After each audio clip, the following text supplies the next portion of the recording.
There are two kinds of people: the ones who learn by their own mistake and the ones who learn from others' mistake. Today, I have come up with 10 common mistakes while preparing for CSIR NET exam. Understand this and try to avoid them if you are preparing for this very prestigious exam. First point is being overconfident. Some people will think, okay, I am MSc this, I'm MSc that, I was a topper in my university, I am this. So I don't need much level of preparation.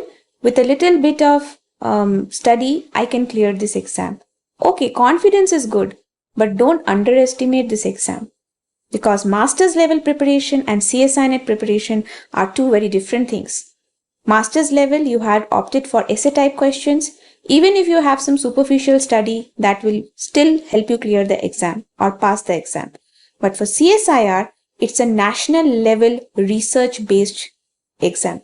So you have to prepare accordingly, focusing on every minute detail, planning properly, revising properly, and continuously practicing questions, even though you are a very bright and a good student. A mistake which you might do is that not starting to prep up early.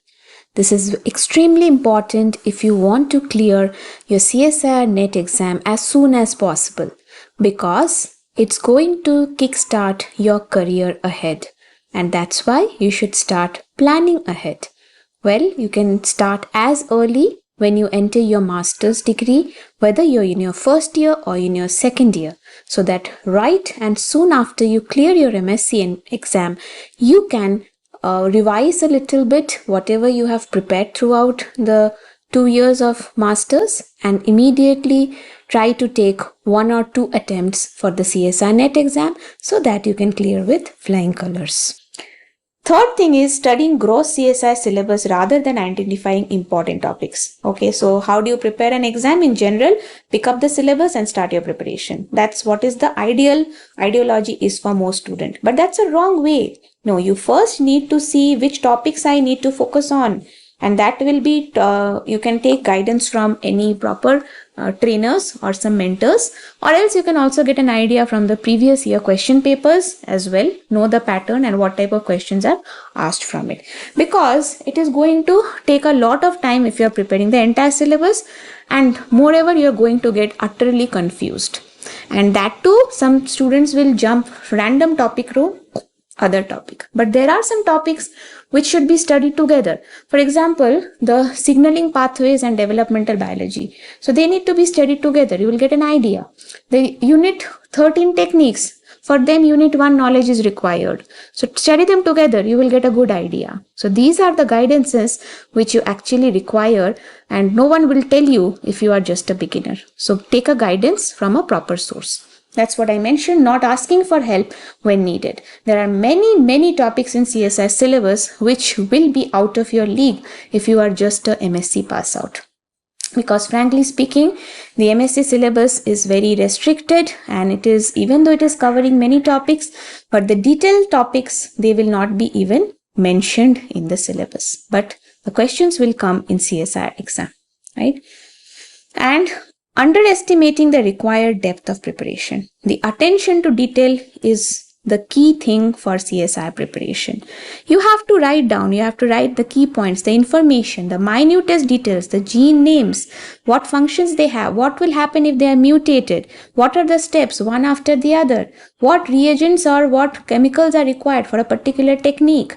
Okay, so these if you underestimate, simply if you are just learning a topic superficially, that's not going to help. So don't make these type of mistakes. The sixth mistake is not making a feasible timetable from the starting. If you just start preparing randomly, okay, let me just pick up the book and start a random preparation. No, it's not going to help, because ultimately you're going to get lost and give up ultimately, okay, because you need to plan. I have 6 months. In this 6 months, I need to study some 8 units with proper revision and question practice. So you have to divide the units in months. Okay, this month I'm going to study this and this unit. So then come down to weeks. That means in this week I have to finish these subunits or subtopics. So if you don't make, and that a feasible one. If you think that okay, today I'll complete the entire application chapter, both bacterial and eukaryote, even though you have studied it long back in your graduation or post-graduation. So that's not a feasible. Ultimately, you will not be able to complete it. It will get postponed to the next days. Ultimately, things will get piled up and you will become disappointed and leave it off altogether. The next mistake is prioritizing unnecessary mobile phone activities over studies. Since nowadays technology will be required for study, so I can't say that keep your phone completely away from your books, but at least try not to deviate from whatever you're watching on the phone. If you're taking a live class, try not to minimize it and open WhatsApp or Insta and any other social things, right? So you have to prioritize.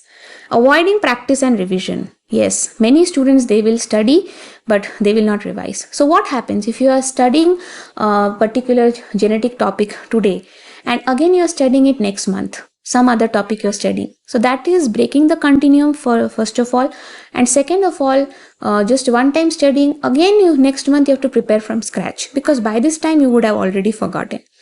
So what you can do is, if you're studying a genetics topic today, ensure that in the month you're revising it at least 4 times. So every weekend you are at least going through the topic.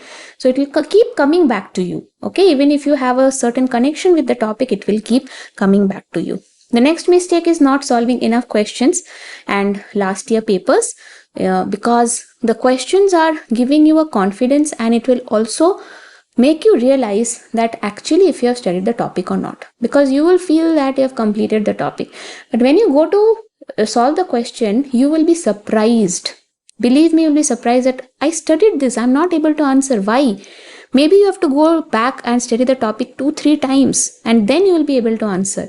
You will realize that, okay, I have to study in this much depth, I have to donate so much time. So accordingly, you will become serious. Don't keep this for the end. Okay, you have to keep doing this continuously, simultaneously with the studies. So studies, revision and question practice, these goes together, not separately. And the last mistake is, don't take time for granted. Okay, my exam is in after 6 months, I have lot of time. You will regret 6 months later or 1 year later. Okay, so 6 months is a small time, fine, but after that again you will prepare for the next exam. There also, if you take time for granted, then after 1 year you will think I wasted 1 year completely. All right, so if you have to clear the exam, you're a life science student, you have to clear the exam, so why not finish it? Take it seriously, put your ultimate dedication and finish it off. Don't keep it for long. So avoid these mistakes, and I'm pretty sure every student is capable of clearing this most prestigious exam. Thank you everyone. All the best, and do check our next video for your future.